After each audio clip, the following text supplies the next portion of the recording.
Originally published in 1812 by the Brothers Grimm in their Fairytale compendium, Snow White is a tale known by many, especially after the wild success of the 1937 Disney film Snow White.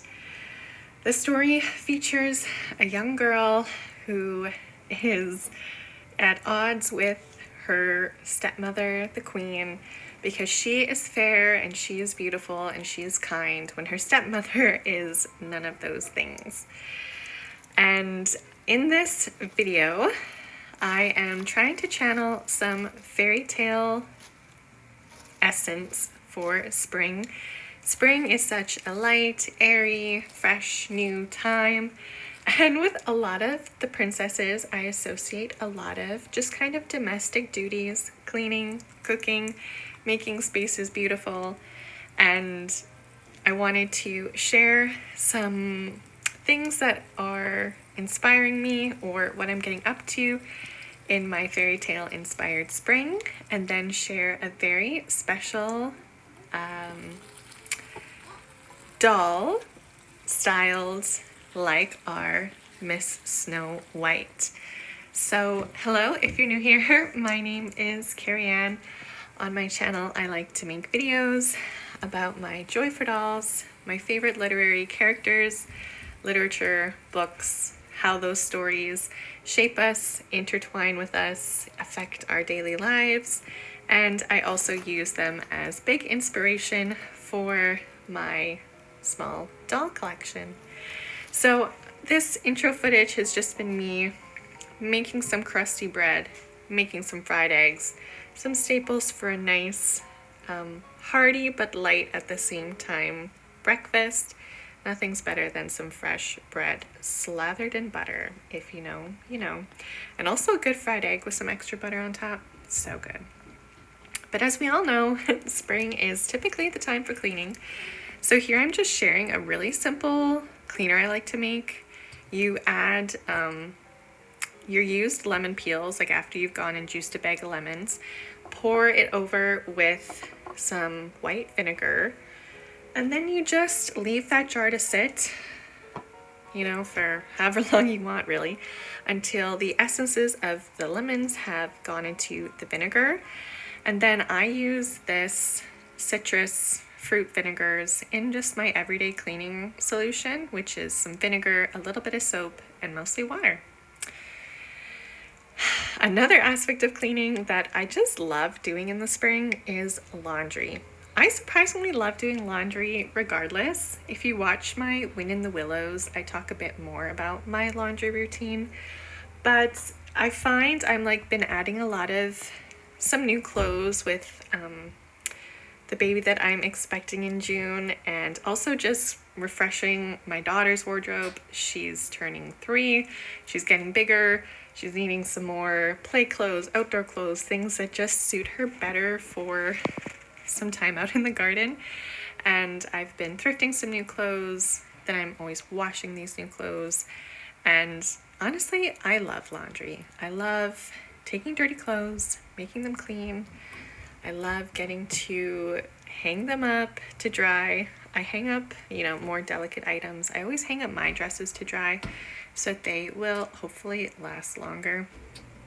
But yeah, this is a time when I love just enjoying and taking care of our clothes. The better we are with our laundry practices, the longer our clothes will last us. And if we are trying to channel that fairy tale princess energy,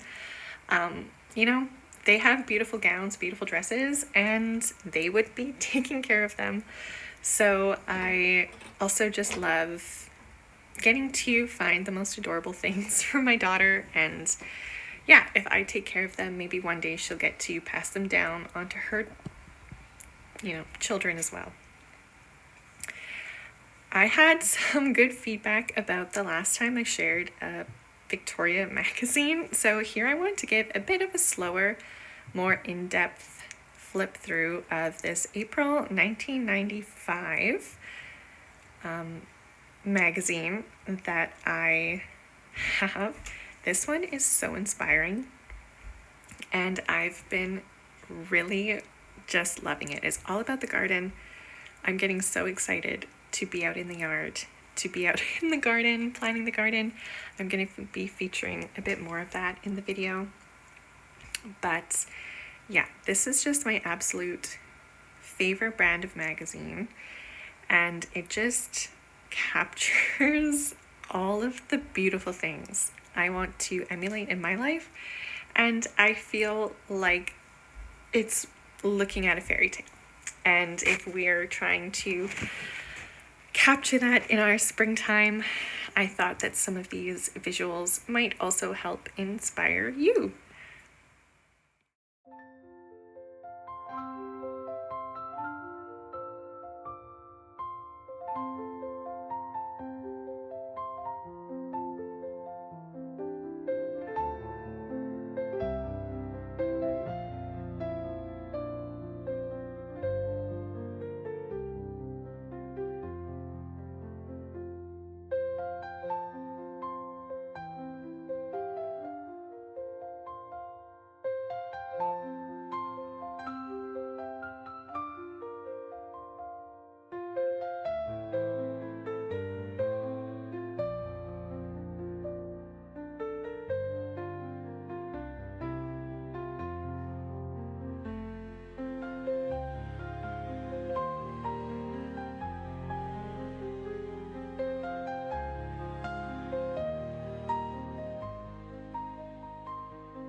I hope you enjoyed getting to look through that Victoria magazine with me. It was the April 1996 edition that actually was my first one I ever saw and made me totally fall in love with them. So April editions have a special place in my heart. But here my daughter and I were working on this really cute little Cinderella puzzle that we actually got last year, I believe, when we had a bit of a hospital stay with my daughter. And she is just so good at puzzles. And I've been looking for some ones that are a bit trickier for her so that she can actually like be challenged by them. And this one was a great, perfect little size one. We love other larger like floor puzzles, but it's also nice when they're just on the smaller side and you can do them on the table or something. But I thought this one turned out so cute, and she did a really good job with a little bit of help. But in this segment, I'm now going to be going through my seed box and just making a list of some seeds that I need to get or like replenish for the upcoming gardening season. I haven't had to buy a ton of seeds in the past couple years because my packages have lasted for a good few years. But I remember last year emptying and throwing away some bags. So this year I'm just going through my seeds and making a list of the ones that I need to get some more of so that when I'm out at the greenhouse or at the store, I can pick a few more up And I'm also just going to be kind of resorting them into categories: flowers, squashes, roots, like summer vegetables, which are the things that I can plant first versus which are the things that we'll plant a bit later when it's more actual summertime come June. But I'm so excited to be getting back out in the garden. I'm going to be sharing a few clips later of just getting out in the yard, starting to freshen it up, raking up the leaves and stuff. But there's something so fun about planting a vegetable garden. They never go perfect for me, my vegetable beds, but I still, one, love the beauty of vegetable plants. Like, they add so much interesting texture and something to look at, and then colors dependent on the type of vegetable or fruit that they're growing. So I just visually like growing them regardless, even if I don't always get the best edible results out of them. If there's that scene in the live action Beauty and the Beast of her in like their little garden right in front of their house, I love that little garden in that video, in that movie. But one of my favorite things to plant is rainbow Swiss chard. I try to plant things that cost a bit more at the grocery store or that I don't get as easily on the reduced produce site. But you can see my kind of list here. I need some more bush bean seeds, some more snapdragons. I'm also trying to just do a lot more flowers this year. I want so many flowers. Yeah, this was this beautiful bouquet that I got for my birthday, and I just wanted to share it because it was so beautiful, and it lasted a good probably 10 days. So that was really beautiful. Here I'm just sharing a few clips of me whipping up, as my daughter would call it, a lemonade cake. She had been asking me for a lemonade cake, a lemon cake. So I thought it was fresh and springy, and I still had another issue of my cake getting stuck. I can't win. But once the cake was slightly cooled, we brushed it in, they called it lemon syrup. So you just added some lemon juice to some powdered sugar to make kind of this syrupy liquid to paint onto the loaf. And then you also made the more icing or glaze, which was a lot more powdered sugar and less lemon juice, whipped up, not whipped, like stirred up, and then poured over the cake. Delicious springtime, tea time treat, anytime treat. I like loaf cakes where it's kind of like a handheld piece. You could cut it and take it on the go with you if you're just going outside, going for a walk. Those kind of cakes are nice to bake up sometimes instead of always like a circular cake or something like that. But yeah, the icing should be on the thicker side, and then you pour it over top of the cake and kind of spread it around. Give it, 10 to 15 minutes on air, like don't cover it, and for it to kind of crisp up or cure, for the icing to cure pretty much. And yeah, then it's really, really yummy and delicious. Something about Fairytales just screams having tea and cake to me, I guess. And this is not me being ignorant of the fact that Fairytales had, their original, more kind of moral and darker truths to them. They weren't just these light, airy tales. They were to basically teach children lessons. And so, yeah, I'm not trying to overlook that in this video, but it's more, I think, beneficial to capture the good, the true, the beautiful, from these stories, and not be paying mind to the wicked or the evil that's in them, if that makes sense. But yeah, so we went out into the yard on this beautiful day. I started raking. We started filling up our bird feeders to give some more feed to the birds.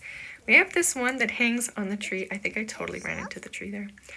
And then I also have this bird bath that has a little bit of a bird feeder section. So we put a little bit on there too. I swear that all the birds just pick out the sunflower seeds and leave all the little ones behind. But my daughter was really eager to help feed the birds, and we thought it felt very Snow White with all of her little animal friends and the birds near the wishing well.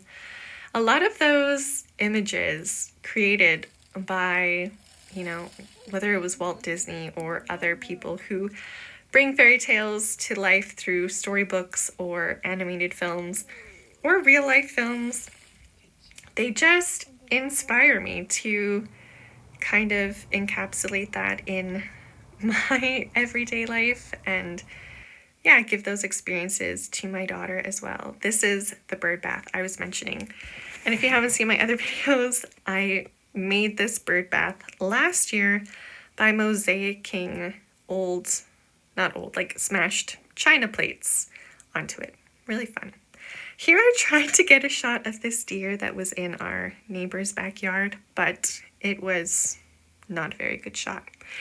And but just all the woodland creatures scream Snow White to me because of that scene where she is meeting with all the creatures in the woods, where everything is not always what it seems. So here I've moved onto the front porch. This is probably one of my favorite spaces. I'm so blessed to have this beautiful porch. And I like to give it a clean up come the springtime because I leave all my furniture and stuff out. We don't really have a place I could put it. So everything gets a little bit covered in leaves, covered in dust, covered in dirt. And when there is nicer days, I love to be able to come out and sit here. So I thought it'd be a good time to zhuzh it up Snow White style, whistle while you work, as she might say, and clean it up so that we can come out here and enjoy our teas or our snacks or just come read some stories once the weather is more consistently nice. It's still been kind of back and forth here. Nice for a little bit, not so nice again, snowing overnight and then melting during the day. Just kind of really weird random weather. But I just use this car brush actually to dust off my furniture and my cushions, and it actually comes in quite handy because it will of course continue to get kind of dirty, dusty over the summer season, but I just kind of brush it off with the car brush and it works really good.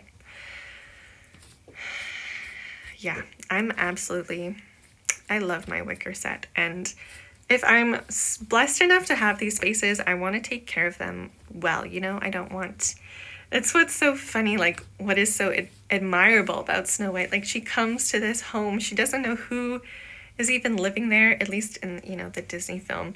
And her first instinct and motivation is to clean and tidy the space for them as like a show of care and love and friendliness and hospitality.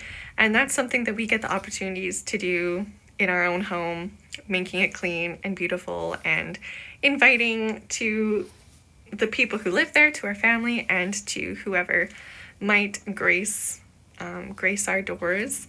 Having tea out on my porch is my favorite. Come the summertime, our big plants that are in our living room come outside and there's flowers, and it's just one of my favorite spaces. And since there's that famous scene of Snow White making the gooseberry pie for Grumpy, I really wanted to try making that, but I didn't. So instead I'm sharing my pizza pie recipe because I've just wanted to share this for so long because I think more people need to know about it. So I showed a clip of the dough recipe. You mix up the dough. It makes enough for 2 pizzas. And the trick here is I divide the dough in half and then I start cooking the dough on my stovetop. I have a large, I believe it's a 12-inch pan. I heat that up on the stovetop. I do this little, pizzeria move of trying to stretch out the dough as best as I can. And the pan is on like medium low, so around a 3 or 4 on my gas range.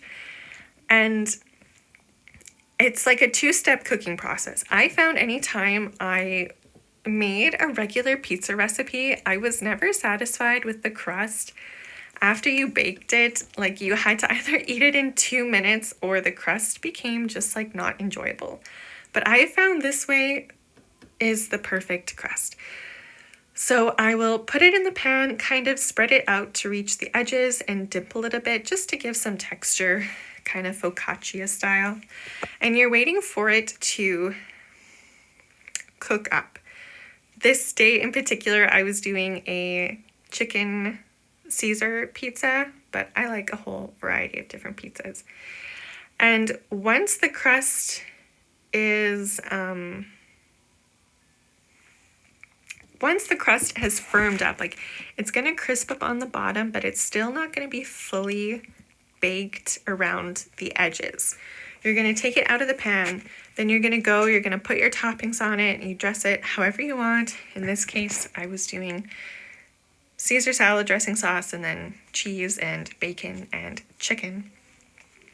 But then you're going to turn your broiler on low, and dress your pizza, as this is taking me a while to do.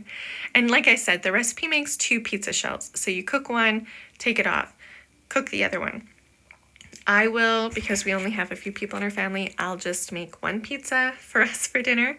But then the other shell, because it's only like par baked, I'll put it in, the perfect size is the tortilla bags, like a tortilla Ziploc bag. I'll put it in a tortilla bag, and then you put it in the freezer.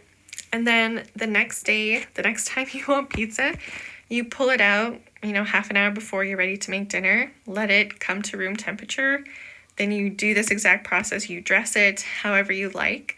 And then it literally takes 5 minutes to finish it in the oven, and you have a beautiful, fresh, home-baked pizza.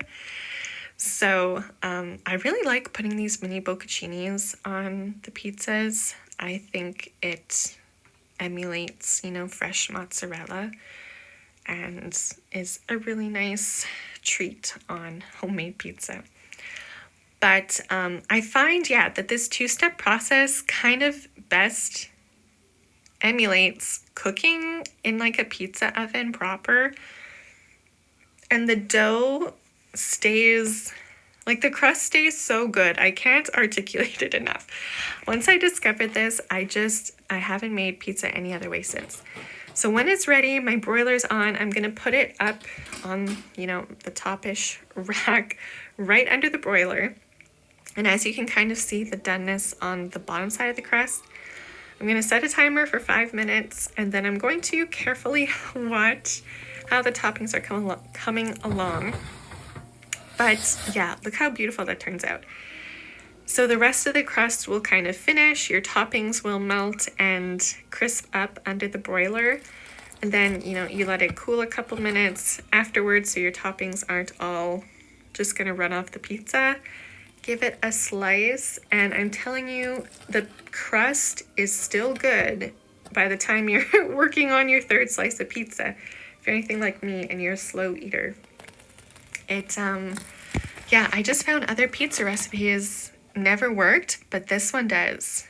Use the dough recipe and then use this type of cooking technique, and let me know if you try it because it's so delicious. Hello and welcome back to the sewing room. I hope you have enjoyed these fairy tale spring moments and that they have reminded you of a particular fairy tale that is well known and all very common. The original first Disney animated movie, Snow White, is the topic or kind of fairy tale of choice in today's video. And if you didn't or haven't seen any of my other videos, I previously had shared a 18-inch fabric doll that I made a few months ago, November, December-ish. And she was supposed to be inspired by Snow White, but I was a little disappointed in how she turned out. Like, I was proud of how she turned out, but also disappointed. So I watched this video by the creator Ali Flower. This was the video of how she redesigned the Disney princess outfits based on the years the films were released. And I totally loved her video. Go check it out, please. She was a really sweet, it was a really sweet, really fun video if you're into kind of fashion or sewing or princesses or anything like that. And I was super inspired by her redesign of Snow White to be 1930s style. And so yeah, that had me inspired to try to make an outfit like she designed a reality for a doll, and the stars kind of had aligned that for me to order this doll that I thought would make a great Snow White.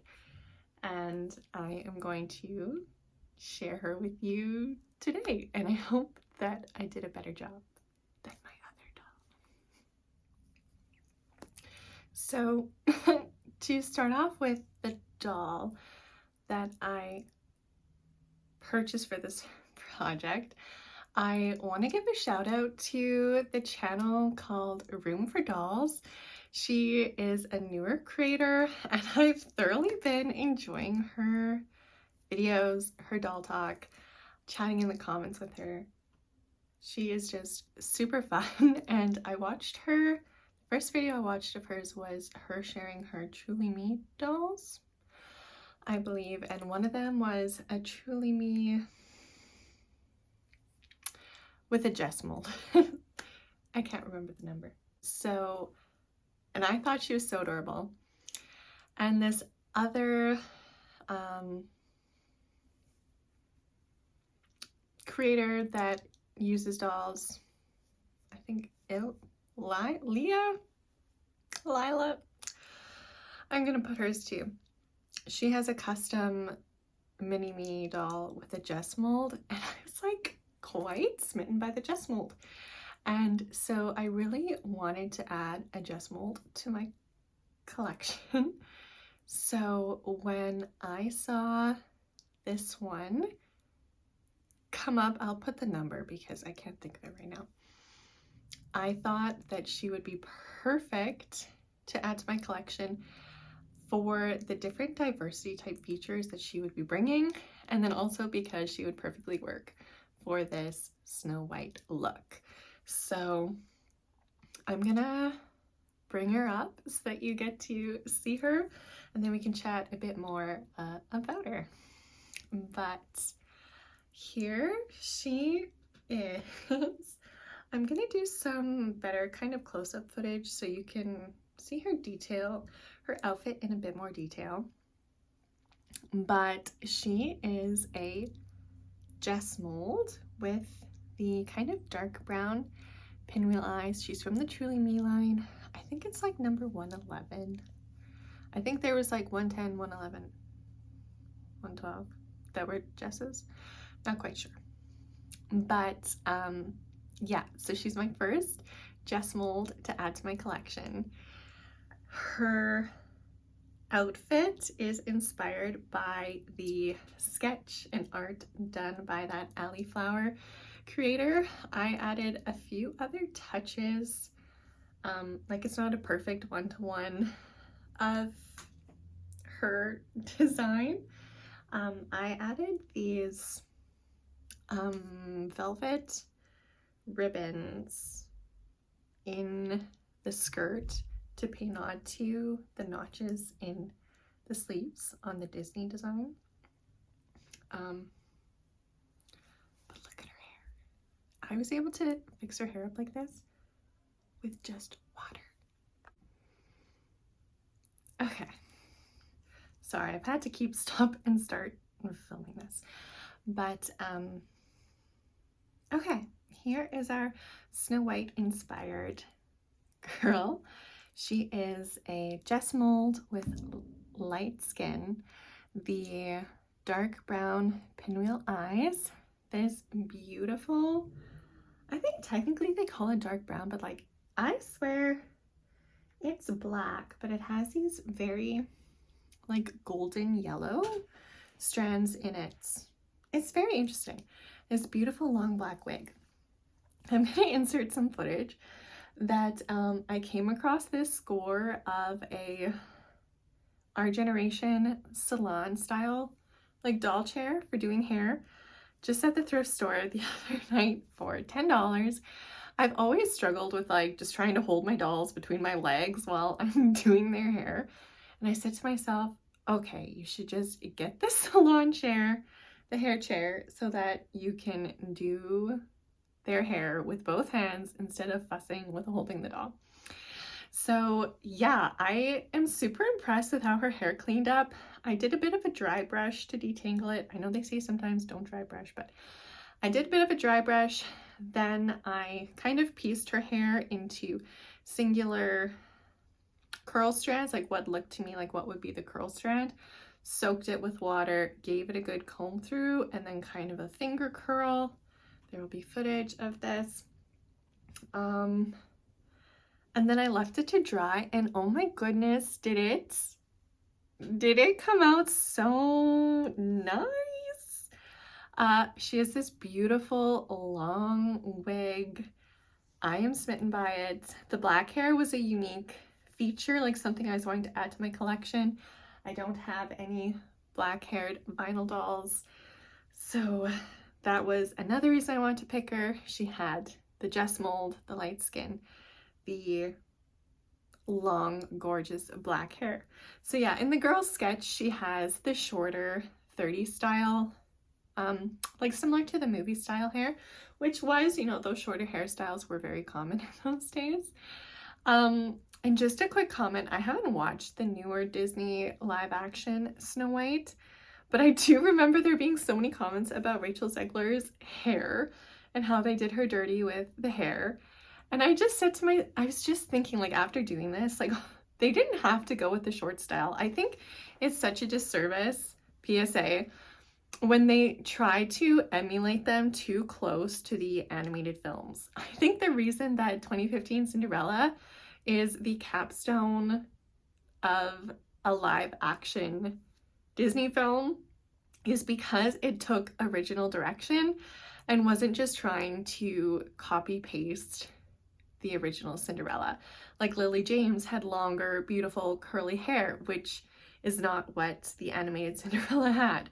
And the outfits were unique. They weren't exact replicas or copies.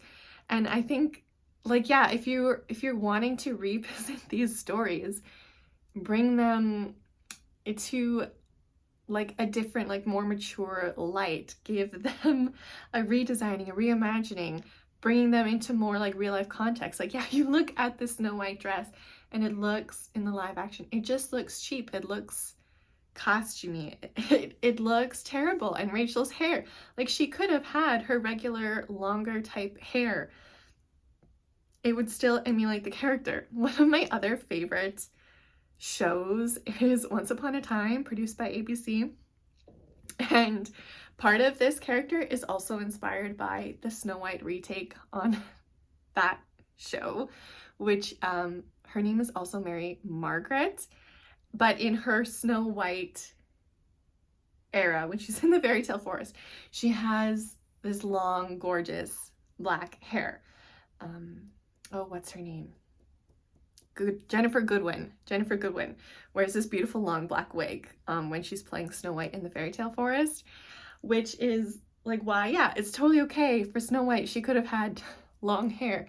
The shorter one was, of course, more in style for the 30s, but anywho, that's why I loved this kind of taking a different take on the outfit, like including elements that are reminiscent of it, which is, I originally didn't have these red velvet stripes in the dress, but then I was looking and I got the ribbon to be able to use in her hair, And then I was saying to myself, oh, the way that the pleats fold, it just makes this perfect little pocket that I could put the ribbon in, and it makes it look like the little peaks of red in the Snow White sleeves. So I thought it was kind of a fun little nod, even though it wasn't in that girl's original design. That's the fun. Even in her original design, the skirt is not the same. Like, I used Molly's jumper pattern for this. I modified the top, the neckline, but then I used the pattern for the skirt. So this one is more, you know, leaning 1940s in the design. You can see it's more of a sleeker kind of style, and she adds a ruffle at the bottom. But that's the thing, you get creative liberty. I'm the one making it, so I got to kind of decide like what I wanted to do. And I really wanted to try like using Molly's jumper pattern. She's got a pair of just some nice creamy ribbed socks.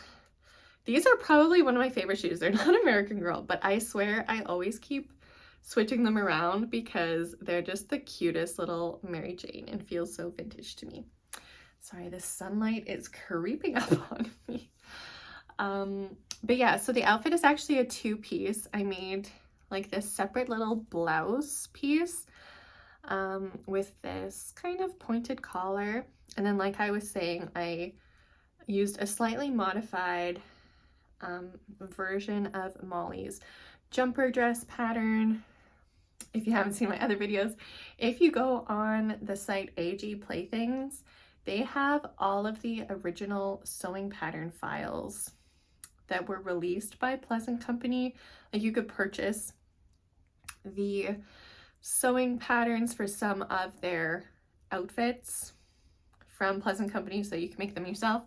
They have all of these original files on AG Playthings. You can just download it, print it off.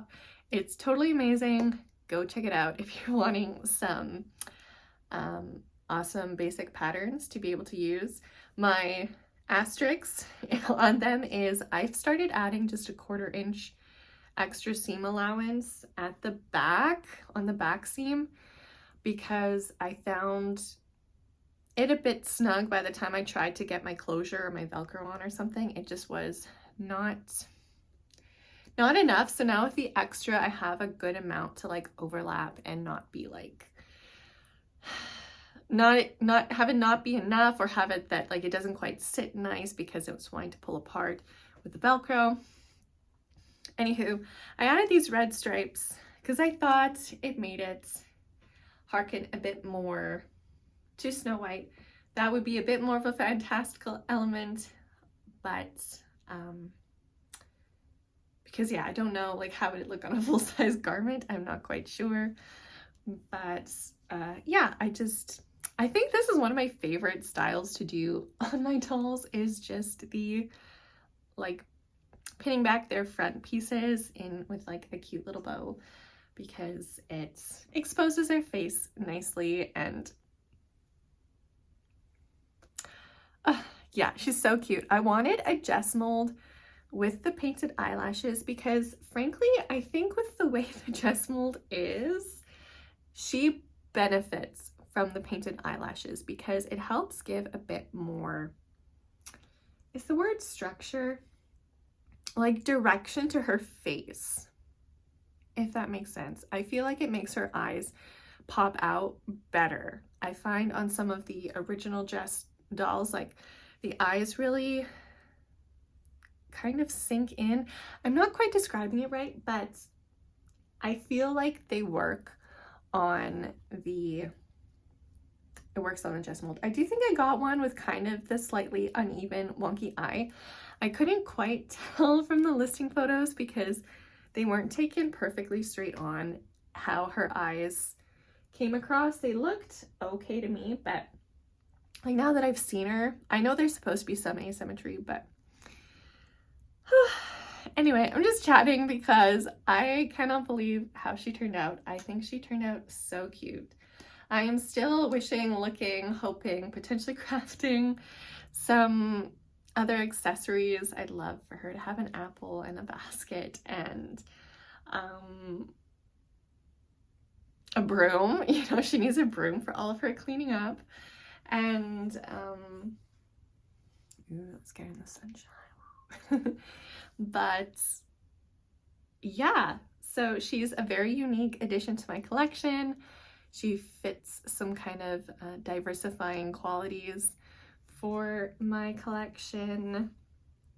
I got to redeem myself, I think, on a Snow White inspired doll and look, and big thanks to Allie Flower for her design. And yeah, this outfit was very much inspired by her design.